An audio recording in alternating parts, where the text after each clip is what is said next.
Welcome to the Standard Signal. I am your host, Tsedale Lemma. For a brief moment in 2023, the guns in Oromia seemed closer to falling silent. Talks between the Ethiopian government and the Oromo Liberation Army opened in Zanzibar under what mediators at that time described as an encouraging, trust-building atmosphere. IGAD, alongside Norway and Kenya, spoke of good faith. Expectations rose. But by November, that moment had slipped away. 2 rounds of negotiations ended without agreement, exposing a rupture not of the process, but of the politics. The OLA came seeking a substantive shift in governance, inclusive political participation in Oromia, and a broader national settlement.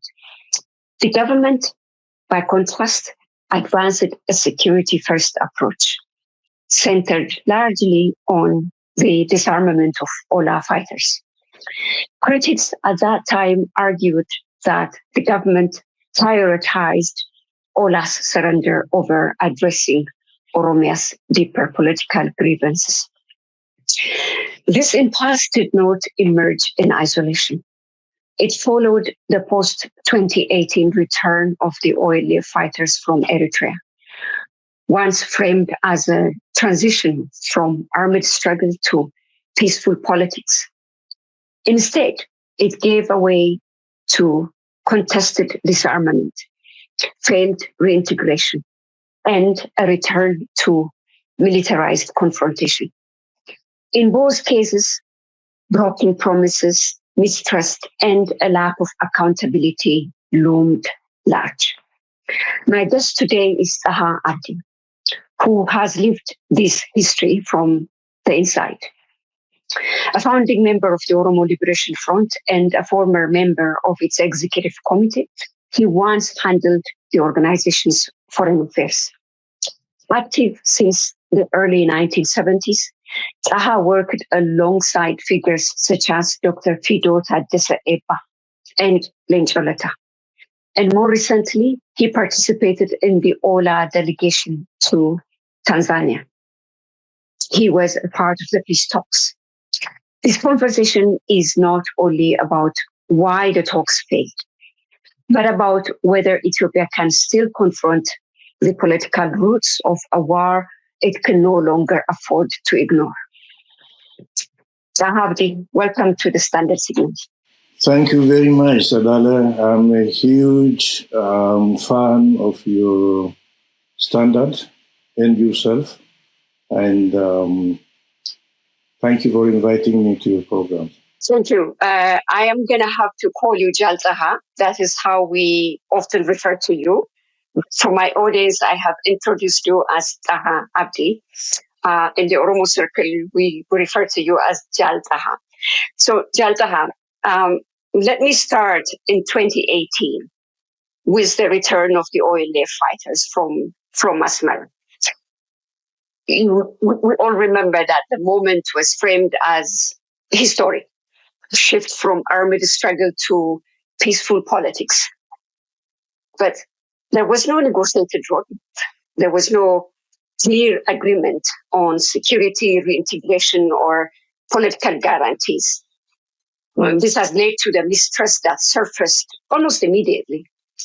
I want to hear from you today, as somebody who is very intimately associated with the process. You yourself were a member of the OLF once. What is it that the public at large do not understand at the moment, but you share with us today for us to understand what went wrong from the very beginning, Jal Taha? If you can start from that. Well, that's a very good question, really. 2018 is a very historic time. It gave hope to a lot of people, hope for a dramatic change, just like in 1991. But again, just like in 1991 also, there was a great hope really for change into political contest in Ethiopia, in political struggle for armed resistance. But in 2018 again, there was that hope again. 1991 failed, as we all know. This new hope of 2018 may be described in various ways. First, the group that came to power is the OPDO at the time, the Oromo Democratic Organization, which was created by the TPLF to suppress the Oromo people, to get rid of the OLF totally.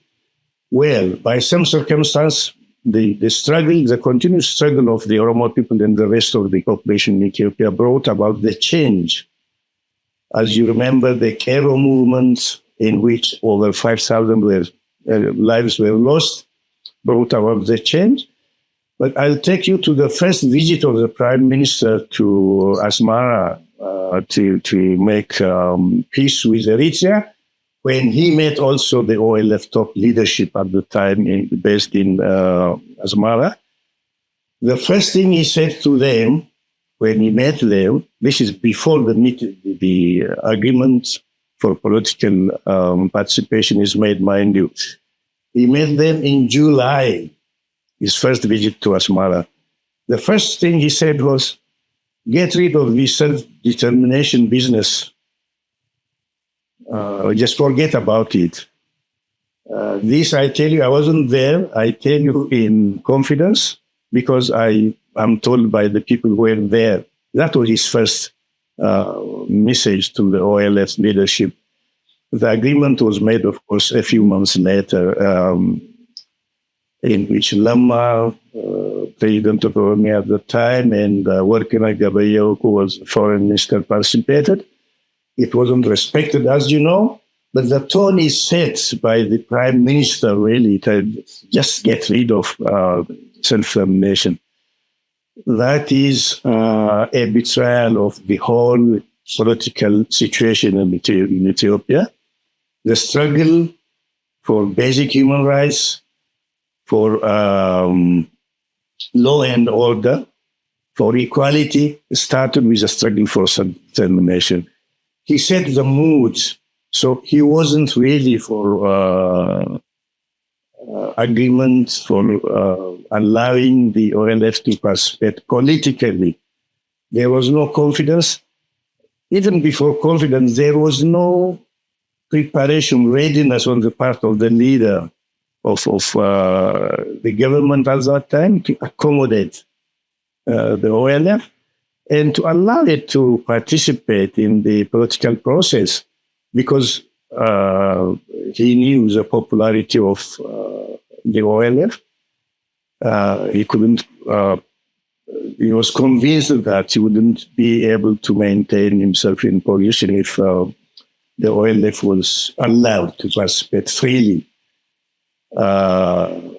Yes. But envoys were sent. I'm sorry to interrupt you, Taha. Envoys were sent after that.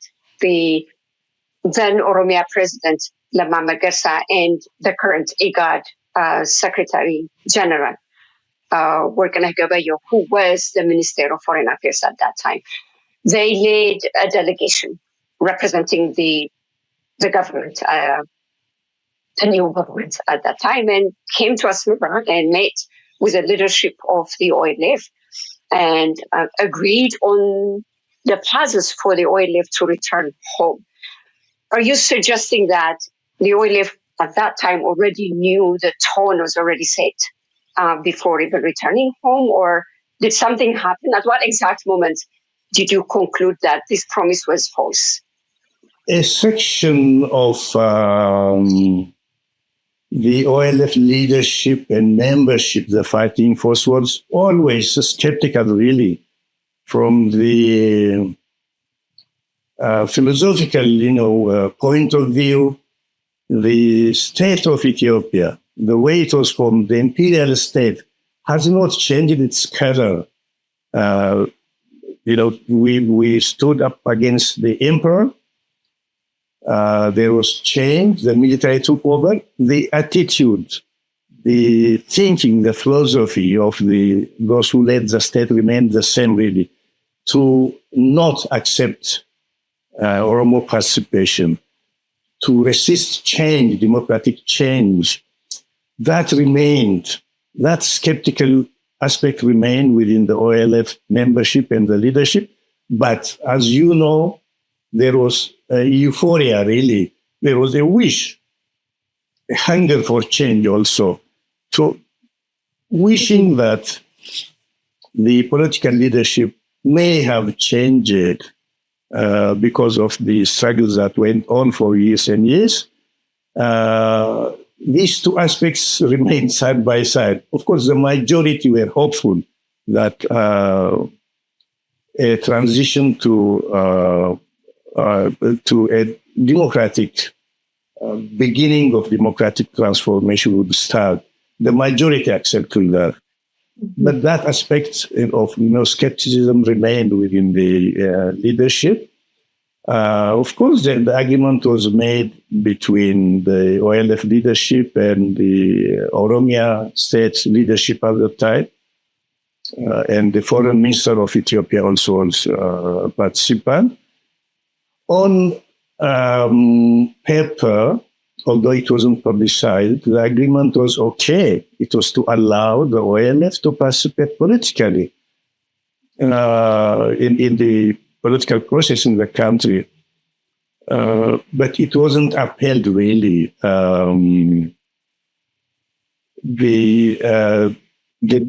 I remember when we were advocating for the agreement itself to be made public, because soon after the euphoria, to use your own word, and it was indeed a lot of excitement at that time, what happened was there was this quick move towards the process of disarmament that at that time many people were describing it as coercive, weapons first, politics later.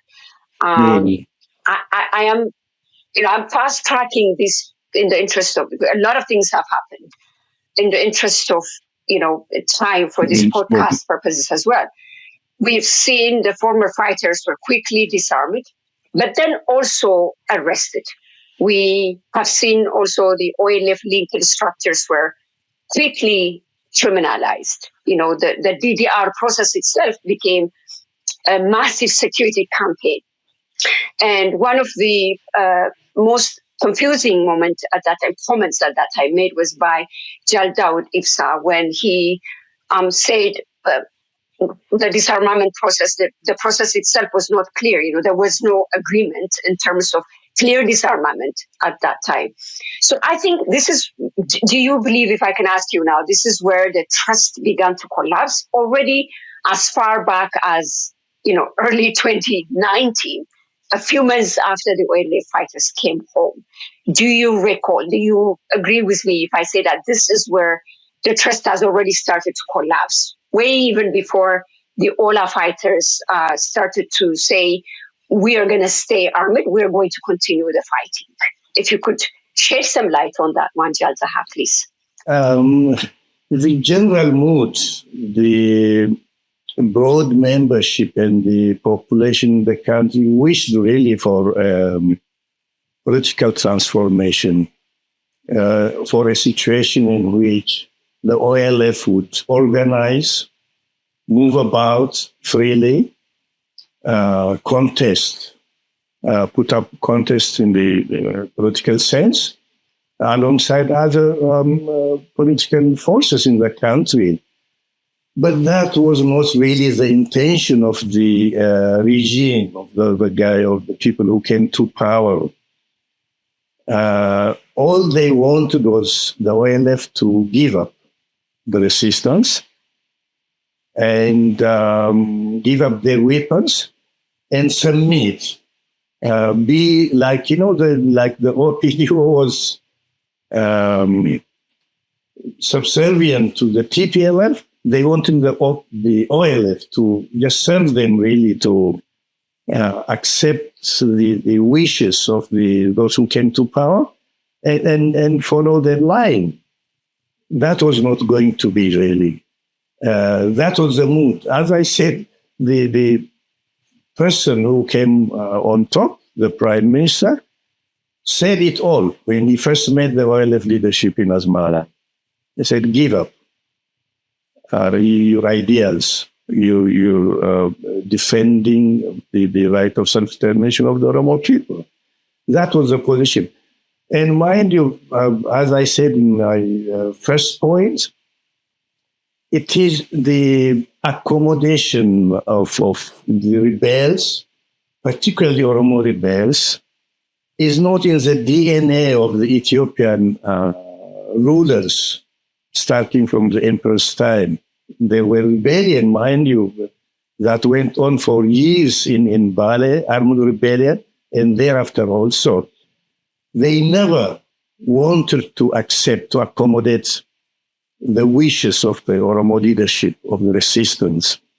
That just continued. It's not in the political DNA of Ethiopian leaders, whoever they are, whether they are from different backgrounds. They could be from one ethnic group or the other, even from Oromo background, as some of the leaders now claim. It is not simply in the DNA. They don't know how to handle a democratic situation, how to deal with rebels, how to accommodate rebels and enter into a political contest, peaceful political contest. They are not prepared for that. This was clear to part of the leadership, a section of the Oromo elite, and the fighting force also. It is that fighting force that was skeptical, that continues the struggle. Mind you, what happened to those who gave up arms, who accepted the advice of their leadership and gave up their arms and joined the government program? The government program was simply to take them in and to do whatever they want with them, not to treat them like even human beings, like prisoners. They are mistreated. So, no. I want to come back to that, Taha, because, when you say it now, it's not in the DNA of the Ethiopian state to accommodate, Oromo rebellion or the Oromo rally politic. I think we can talk about what happened in 2019 again. I'm sorry to take you back, because that was a critical frame. That year had provided us a very critical framework of evaluating what exactly happened. A team of 71 individuals, known as the Abageda Council, invested a very significant effort in mediating between the government and the OLA, and they succeeded partly to have convinced some of the fighters at that time that were associated with the OLA to disarm and to come. That is the moment many saw as very decisive, and I believe that it was a very decisive moment, Taha. From your perspective, and from what you said now, what did the elders understand about the risks ahead that the political actors seemed to unwilling or unable to acknowledge? I'm going to back up this claim now with evidence later on, using our investigative report that we did at Addis Standard.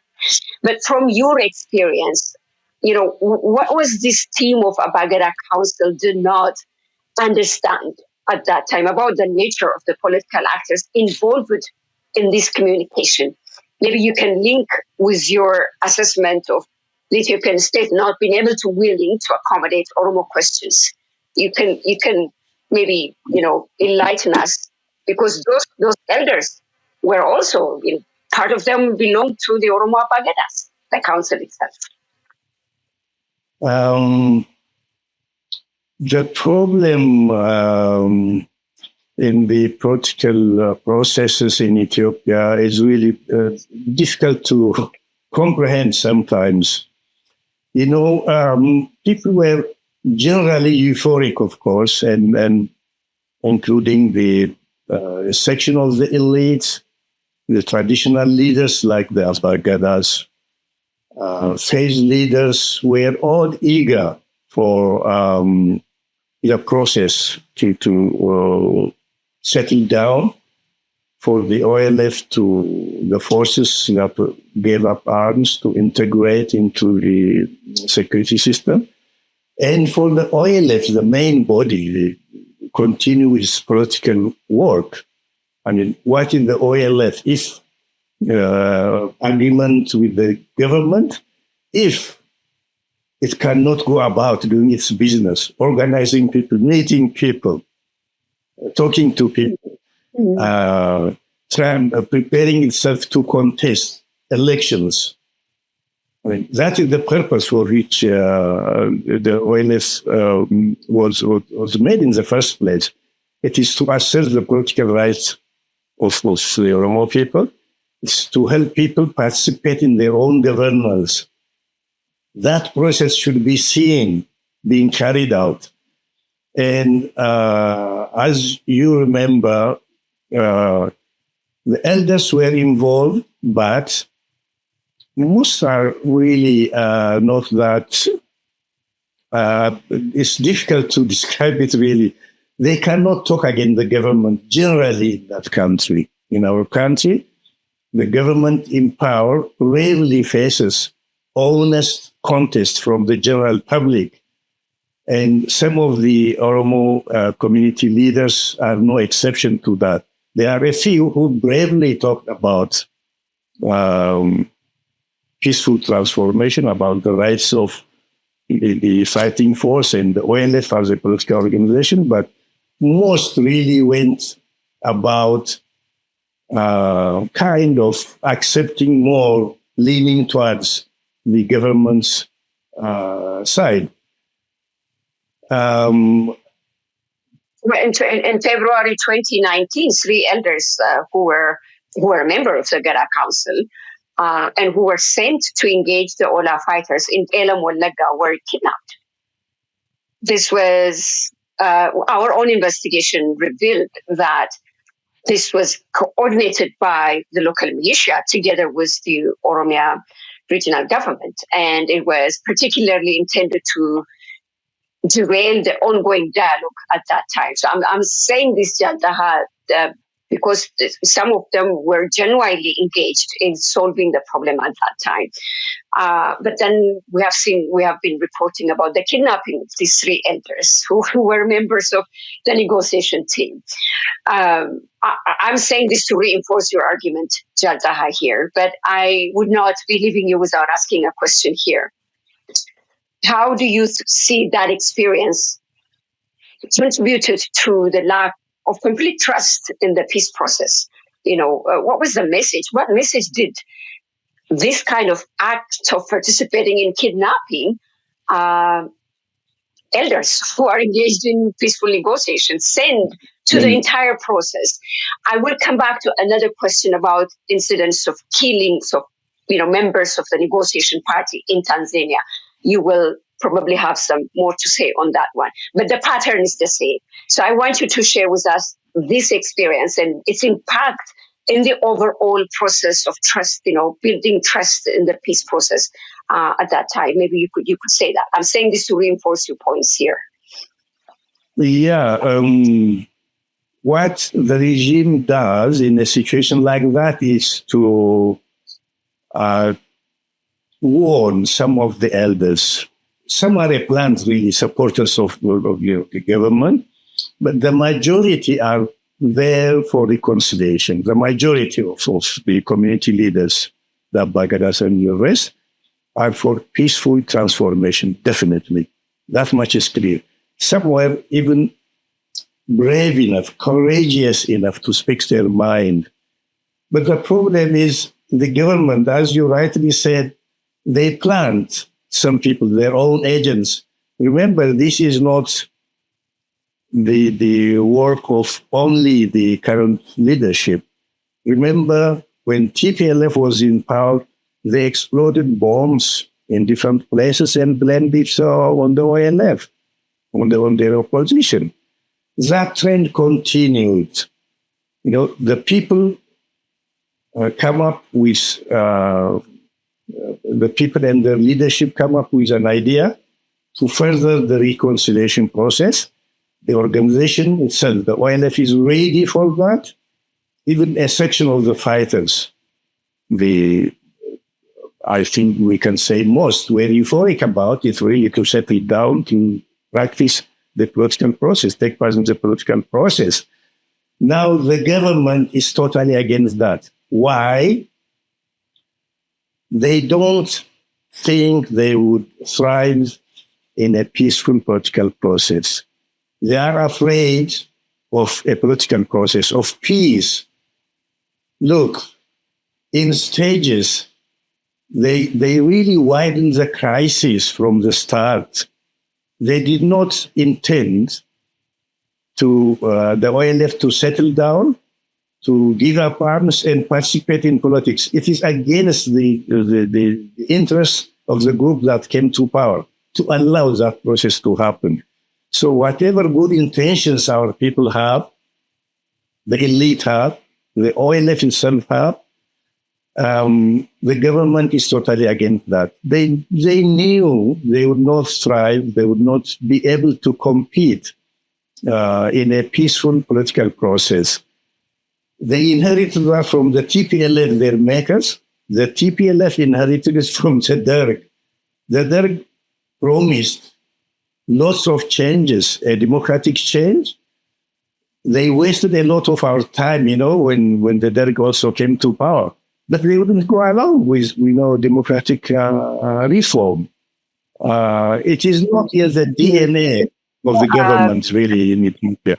To make the parallel here, and the distinction in the parallel here, Taha, we have had a bit of a success, for example, through the Bagada Council and the experience of convincing the fighters, about 1,000 of them, to lay down their arms and go into a process of reintegration, disarmament and reintegration, the DDR process. But we have seen this very particular example of the fighters who have voluntarily handed over their weapons, go into the reintegration process. I'm talking about the young fighter like Gurache Watoguyo, or Hunde Derisa, the former Ola commander.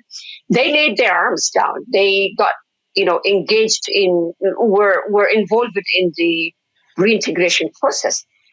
But then they were released and they were extrajudicially executed. Many of them were also arbitrarily arrested.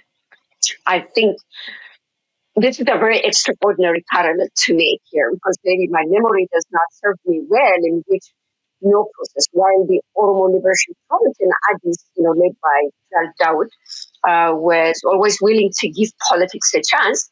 At the same time, in parallel, this was happening. The disarmed members were being executed one after the other once they leave their camps. I want to ask you, Jalzaha, here, did the political wing, the OLF political wing, trade the security of the OLA for electoral legitimacy or for giving a chance to peaceful politics? What is your reading of that? When you talk about, for this separation of the Oromo Liberation Army from the political wing, did the political wing trade the security of the fighters for electoral legitimacy, to give electoral legitimacy a chance? What is your reading of it? This is a good question. The process is looked at differently by those in power and the general populace. The OLF, of course, partly with the general public, all for change. Nobody wants really young people, the KRO, to continue dying for this cause. If there is a chance, if there is a slight chance to make peace. We all wanted people to go to school, to acquire skills and build their own lives and lives for their families. We were all for that. But something we knew, at least, if not everybody, a section of the membership of the OLF, young and old, and a section of the population, knew is the government's plan. Those who came to power have not really changed much from the previous ones. They were simply to break up the resistance, everyone to surrender and obey them. They were not prepared, honestly, for a political change. That's what happened in the end, as you see, with as we can see now, everywhere there's chaos, there is fights, there is mistrust. They set neighbors against neighbors, not only the political organizations. They speak of reconciliation, for instance.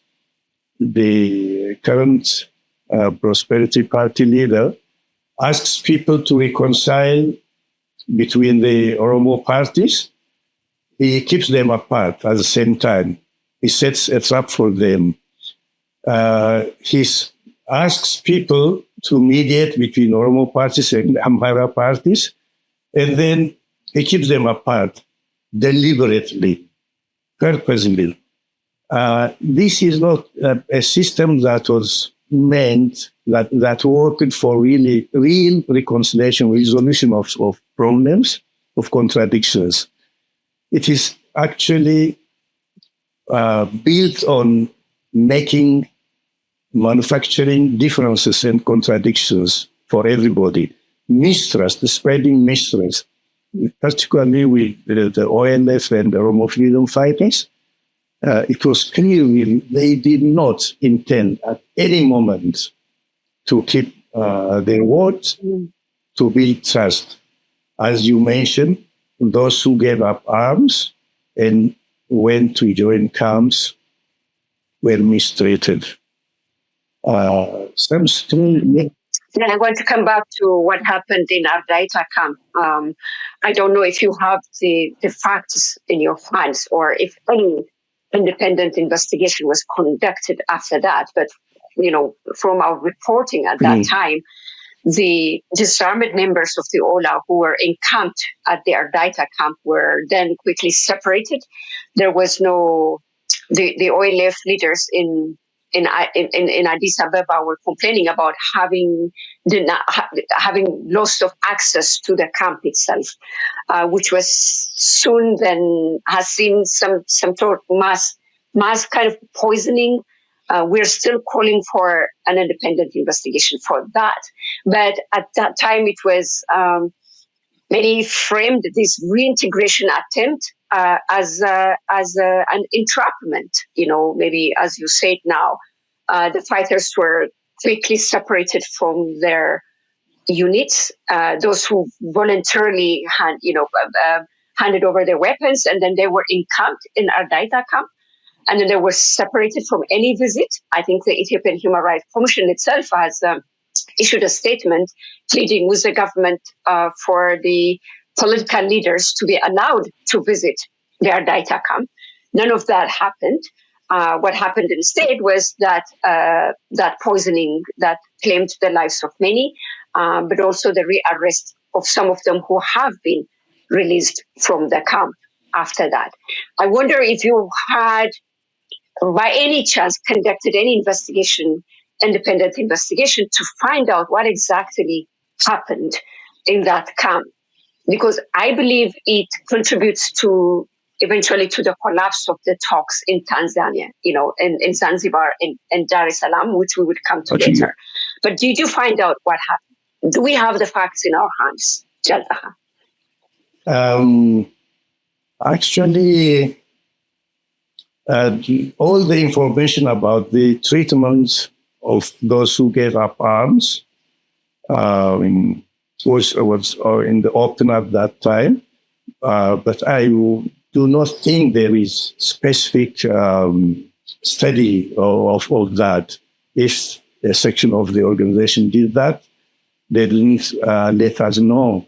But there was no chance for even doing that proper investigation as far as I can see.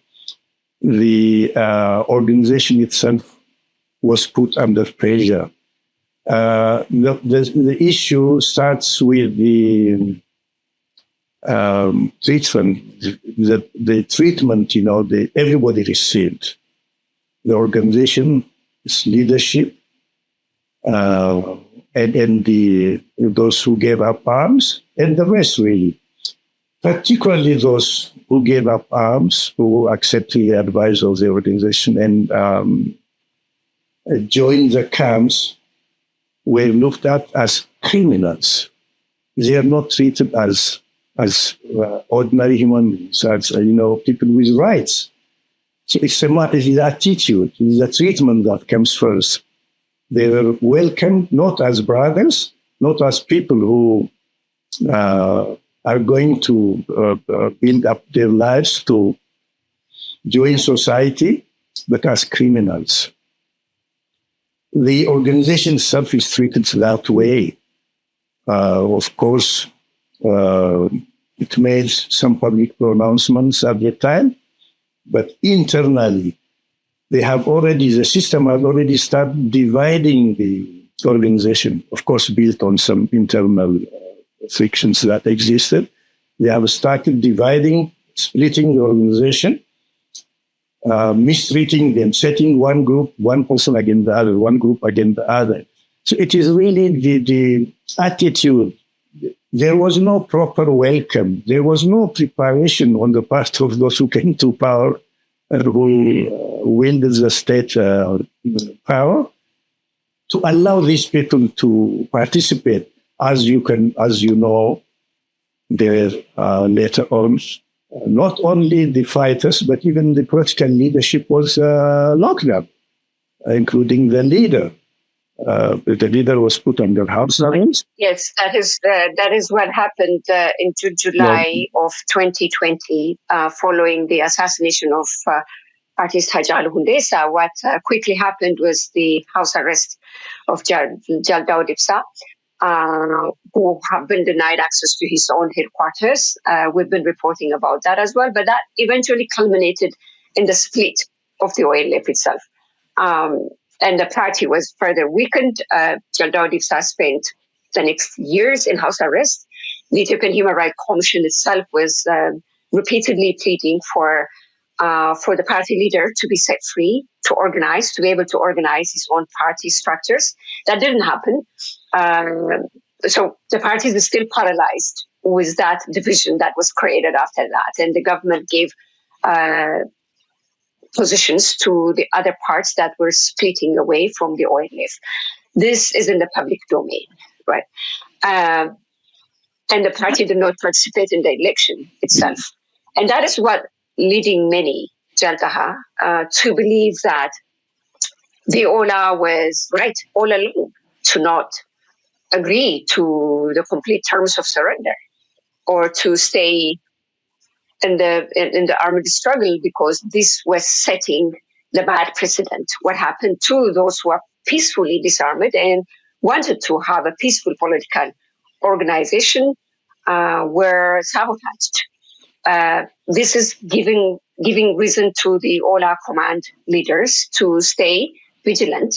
Is that your understanding? Because some of the analysis leads us to conclude this natural conclusion. Do you share that, or is it because no matter what happens inherently, that the Ethiopian state is not ready for any peaceful political engagement with the demands that the Ola has? Which do you think has informed Ola's decision to stay armed and to stay in the struggle so far? I think we go to the fundamentals of the struggle, really. Ola is part of this process to bring about a total change in the life of the Oromo people and the life of the peoples of Ethiopia too. And it is a change for democracy, for equality, for self-determination, for allowing the Oromo people to decide their destiny. It wasn't to just capture power only.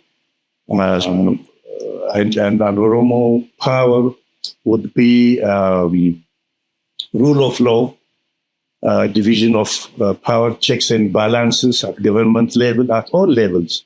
if it is part of Ethiopia, if Oromia is part of Ethiopia, there got to be checks and balances. There got to be human rights. There got to be law and order. They know this. The Ethiopian state knows the idea of Oromo liberation struggle. And this struggle, coupled with other movements, brought about a fundamental change to transform Ethiopia from imperial Ethiopia into an Ethiopia based on the will of the peoples. You remember the 1991 fundamental change. The force that came to power now is a force that is opposed fundamentally to change. It is change the systems. If close observers now see little by little, they want to erode all the gains, the rise of different peoples, the fundamental philosophical change, political change that came to Ethiopia from top-down imperial system to a country that belongs to different peoples who are joined of their own free will to build a new society, if possible, and allowing for self-determination for each. If they are not happy to stay in the union, they can opt for to go their own way. So the force that came to power after 2018 is the force that's opposed philosophically, politically to this. If you see, there is an echo of the Menelek's imperial ideas, Haile Selassie's imperial system, to simply not accept the changes that occurred in 1991 to transform the country, to grant the rights of different peoples, and to institute democratic institutions, rule of law, the will of the people. That is why the current regime turned against all our members, even those who gave up arms. They treated them like criminals. They went straight for the arrows that brought them to power. They dispersed them. Of course, they enlisted some, used them, enticed them with different benefits, but most were imprisoned already towards the end of 2018. Most of the Cairo were scattered, either co-opted into the system, imprisoned, or criminalized. So fundamentally, the system is locked in this struggle with the ideas of Oromo liberation. Oromo liberation means rule of law. The current system is against that. Will of the people. That's the ideas of one of the ideas of the Oromo liberation strategy. The current system is totally against that. So they consider all our members, freedom fighters, and the whole Oromo leadership as traitors, even those who, from the start, organized as a peaceful resistance force, as a peaceful political participants, like Oromo Federalist Congress. They are not treated differently from the OLF. Even they who want to bring about change politically are treated the same as, OLF members. So the problem is really with the regime in Ethiopia. It has not prepared itself for change. Any opposition is a challenge to the imperial system. Yeah, and yet, we have seen a glimpse of hope. I want to take you to the failed talks in Zanzibar and Dar es Salaam, because you were in one of them. The IGAD at that time praised it that this, trust and good faith. The process was started with trust and good faith. These are the words of IGAD in May 2023. given the the back-to-back track record of how the Asmara peace process was derailed off, how the peaceful engagement of the Oromo Liberation Army, not the Oromo Liberation Front, led by Jalda Odibsa, was eventually, paralyzed systematically through splits, through house arrest, and all this. We've been discussing that, and yet we wanted to hope that the peace talks in Zanzibar and Dar es Salaam would yield some positive outcomes. Everybody of us were hoping for that. I have to ask you now, Jaltaha, was that trust ever real? Or was it procedural politeness masking, this fundamental deadlock?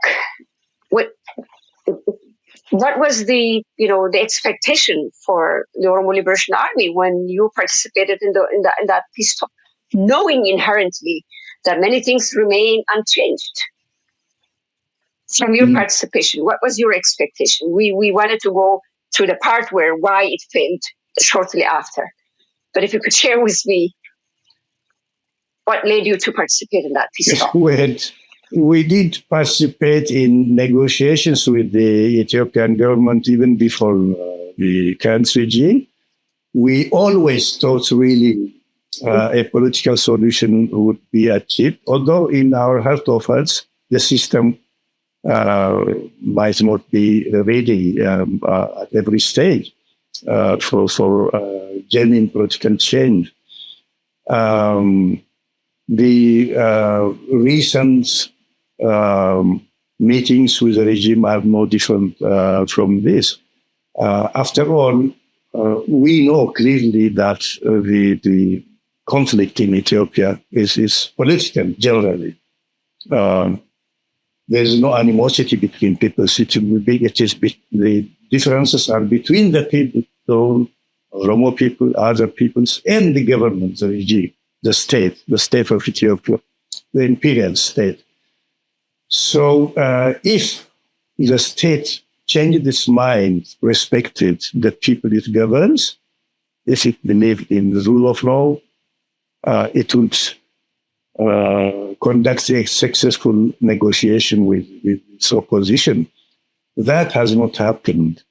The recent, the 2023 meetings between the Oromo Liberation Army and the regime in power is no different from this. You see, in the first place, the agreement that was made in Asmara was not publicized. Nobody knows the details. It was deliberate, as far as I can see. Mm-hmm. They deliberately made, incidentally, the people who made the agreement were on both sides were genuine. The others on the government side was Lemma and Workman. They're fine people. They believed in what they're doing. But their boss was totally against it. He was just using them. The agreement was not publicized deliberately, actually. So when we went to this negotiation also, we knew, but we always hoped really as people engaged in political contest as well as armed contest, the fundamental political question should be resolved by some negotiations. But we knew in our heart of hearts that the government may not be ready for that. And that was really what we thought. They were not ready even to uphold the constitutional order, the constitutional principles. The mediation was really fine. People who arranged the meetings were sincere, and they worked hard to bring the two sides closer. There was an effort on our side to really come to some kind of acceptable, honorable arrangement. People were really on our side, on both sides, I can say. were ready for an honorable, acceptable arrangement. But the government at every stage, stopped matters from going forward to fruition. They were one of the reasons that, I'm sorry to cut you short here, but we really don't know a great deal of what has happened in both the peace talks behind the doors, because they were not open for media, rightly so, I understand that. But when the last round of talks collapsed, there was a widespread speculation. It wasn't a speculation, actually. Some insiders were saying that the main point of convergence was the ask from the OLA for inclusive governance and a whole package reform that includes a reform within the security sector, whereas the government's ask was single-handedly focused on security first agreement, or disarmament first, and then negotiation next. Is it a correct reading of why the peace talk collapsed? I don't want to push you into the indulging points that as part of the negotiation team that you don't want to make in the public domain. But what can we take as a lesson? What exactly happened? Because the whole thing was shrouded in a lot of secrecy, Taha, and I'm not going to let you go without having a little bit of what happened inside the negotiation table. It's just a bit more than what you're saying. Yes. If you don't mind.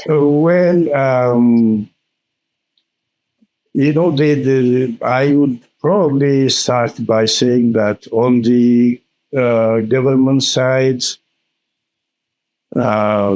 the going to negotiation, it was no more than a public relations stunt, really, to be honest. I should put it that way. For us, because we are concerned about our struggle, our people, the price our people are paying, we are serious, down to us, ready to reach an honorable solution. That is really my honest opinion. On the government side, there was no preparation because, it will have a consequence. If we reach an agreement this time, it will have to lead to some concrete steps after that. We wouldn't settle unless we see the path to free political work, free political movement,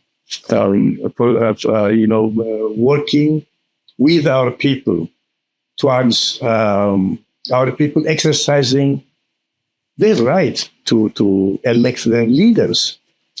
The system, the state, those who control the state know this.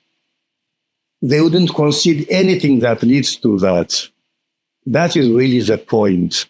The government side, the people who were sent to negotiate could be good people, nice people as individuals, but they have no authority to reach an agreement.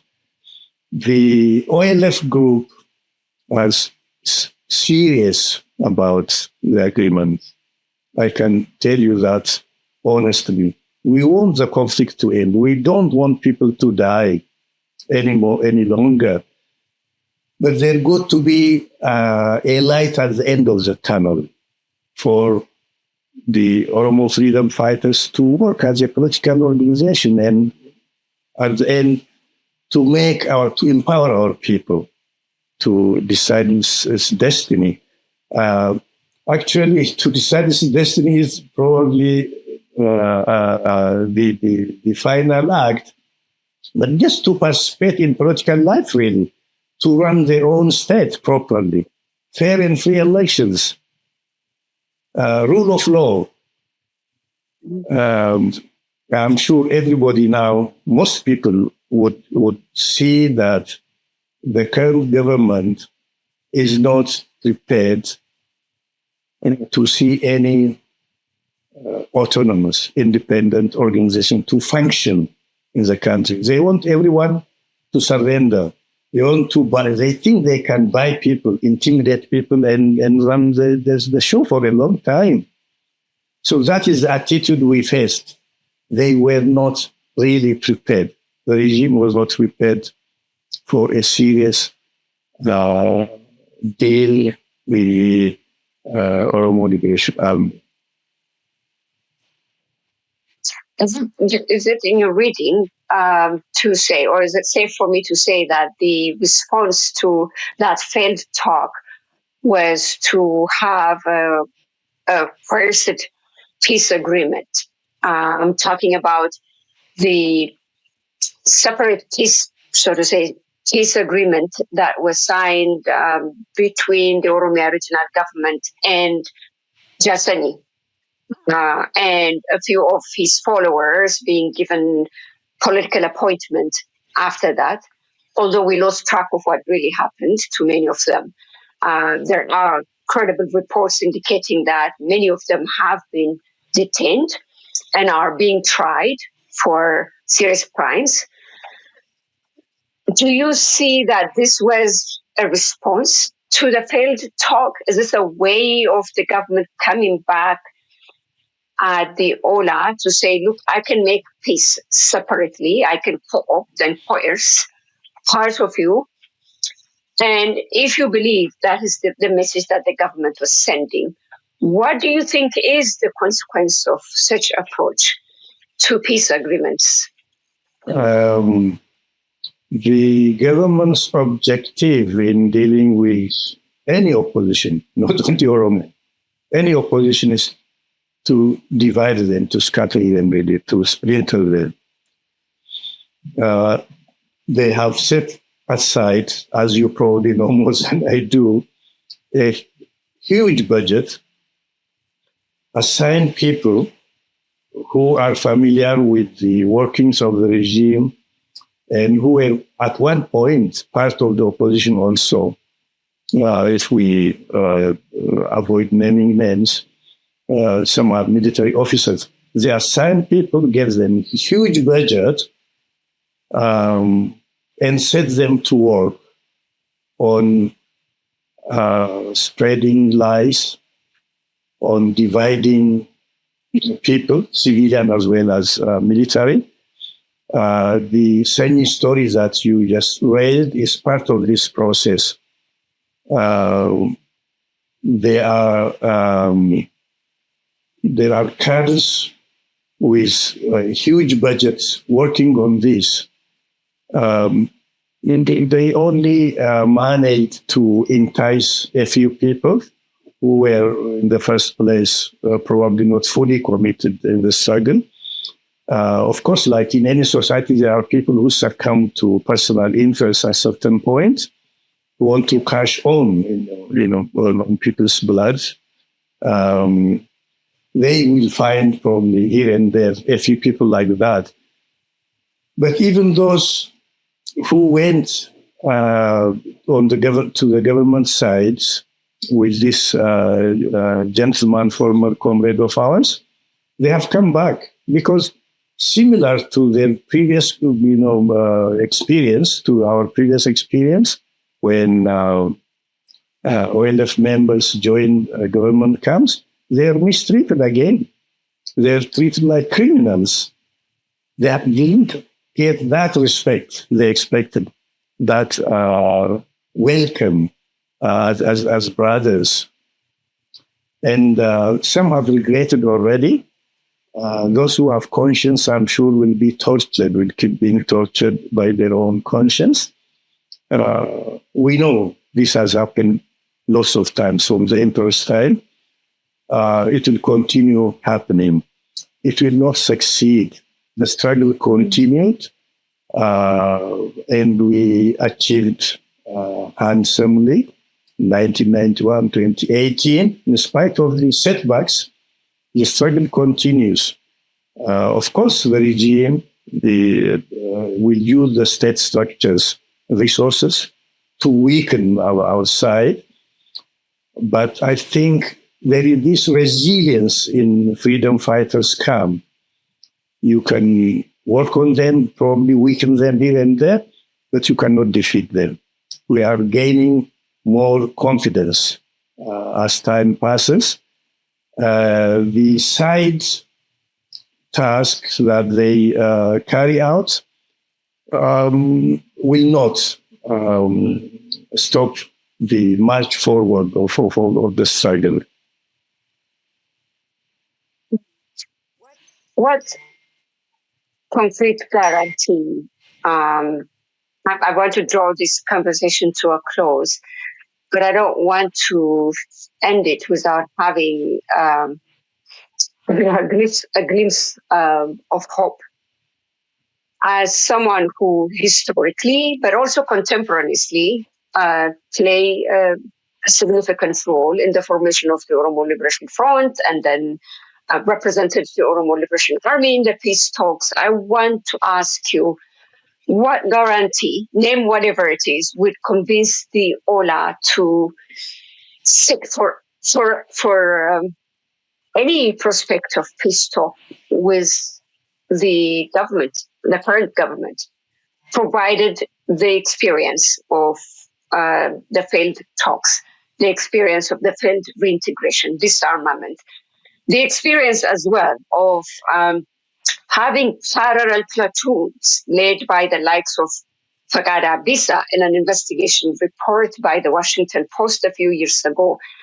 They have detailed how the government has armed a parallel platoon that was actually wreaking havoc in western and southern parts of Oromia. We know that. So we have that experience. We have the failed peace talk experience.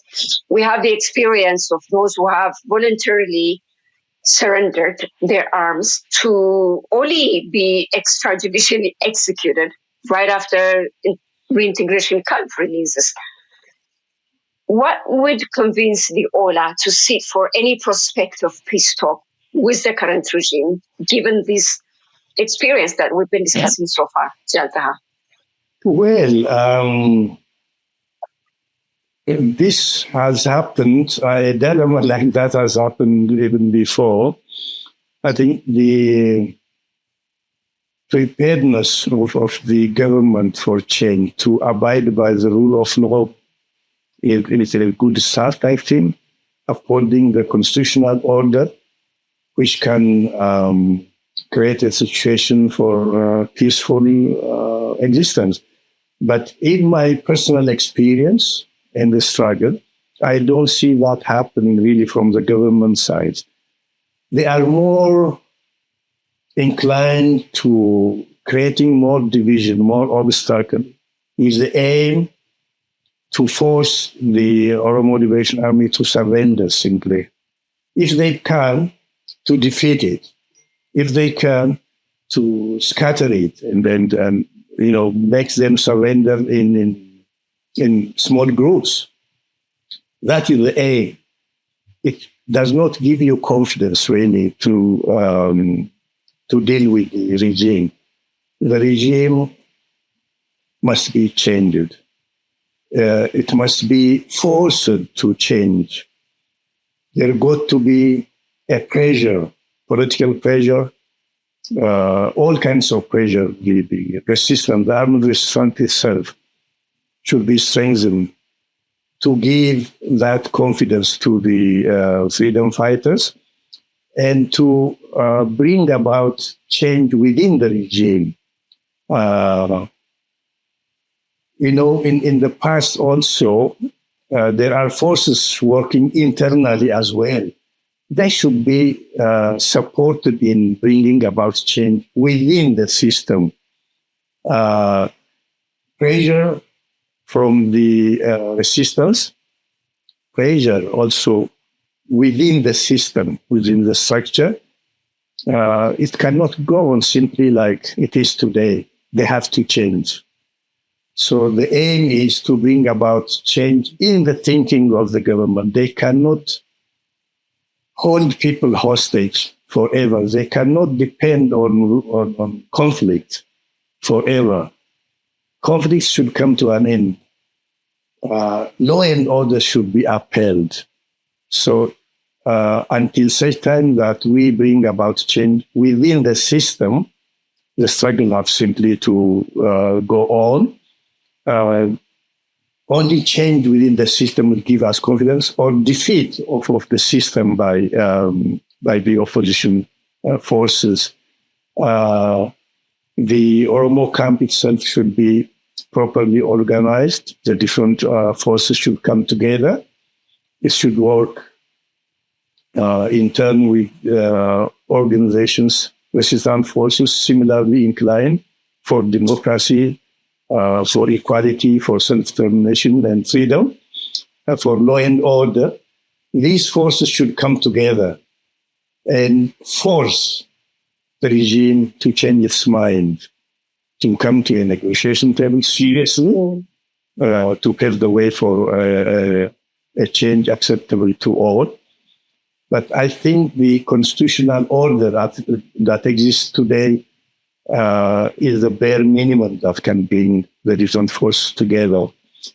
So if that is observed, there will be hope for the Oromo forces to come together, to work with other similarly inclined forces, and put pressure on the regime to come to the negotiation table and accept the conditions that end the conflict.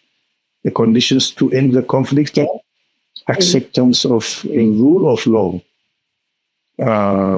human rights, rights of peoples. There's no going back on the gains since 1991. Ethiopia got a dramatic chance, and that no empire like it got really, to change itself to a country that belongs to different different peoples, to build a federal system that can accommodate all, including upholding, the right of self-determination.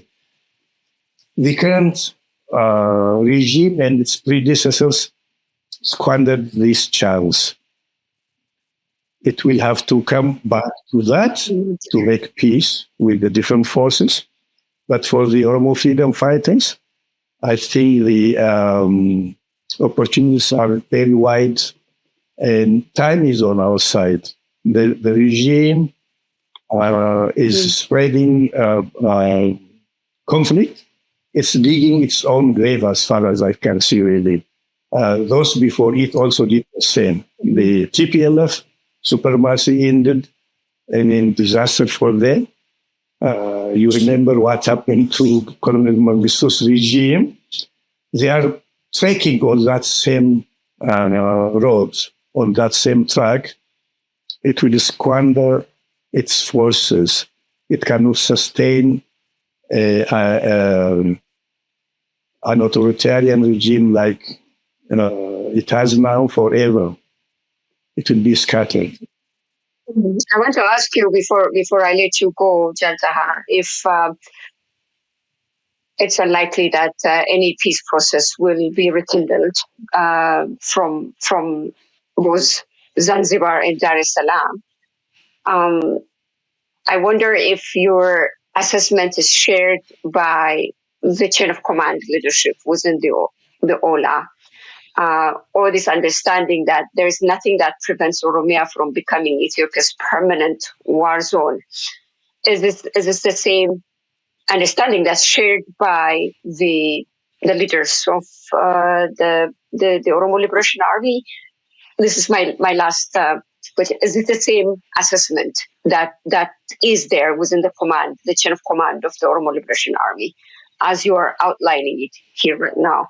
And if the understanding that we have to prevent Oromia from becoming Ethiopia's permanent war zone, because we're entering our 8th year now since the active conflict, even in the post-2018, the first war started in Oromia.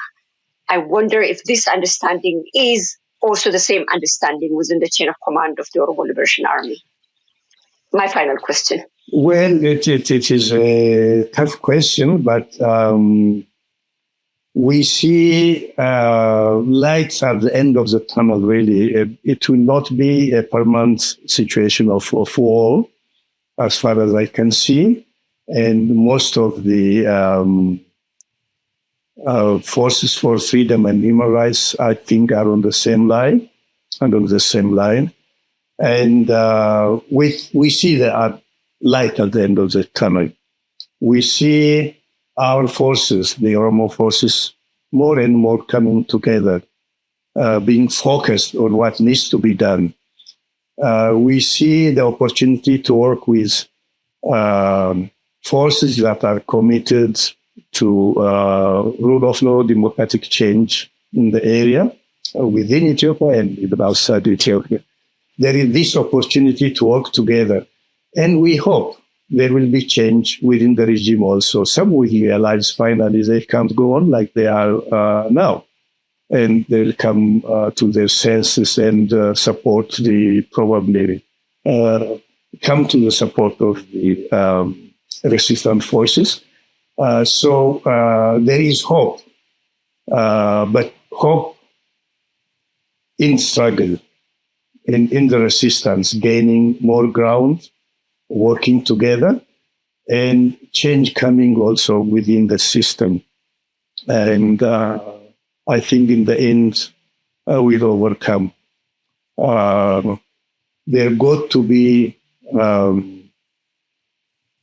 rights of people respected. Without Oromo people gaining its rights, the possibility of electing its leaders, there is no giving up on the part of the Oromo freedom fighters. We should see that possibility of proper political process that will lead to Oromo people deciding its destiny. That is the aim. And I think with reinforcing ourselves, working with other forces, we will achieve that goal in the end. Well, I leave you with that positive note, Taha. Thank you very much for taking your time to join me today. Hopefully our next encounter will be a better one, and that has advanced the conversation more and created the platform for more conversations to happen behind the scene. So for this, your first appearance on my podcast, I would like to thank you very much, Taha. It is a pleasure being on your program. Thank you very much.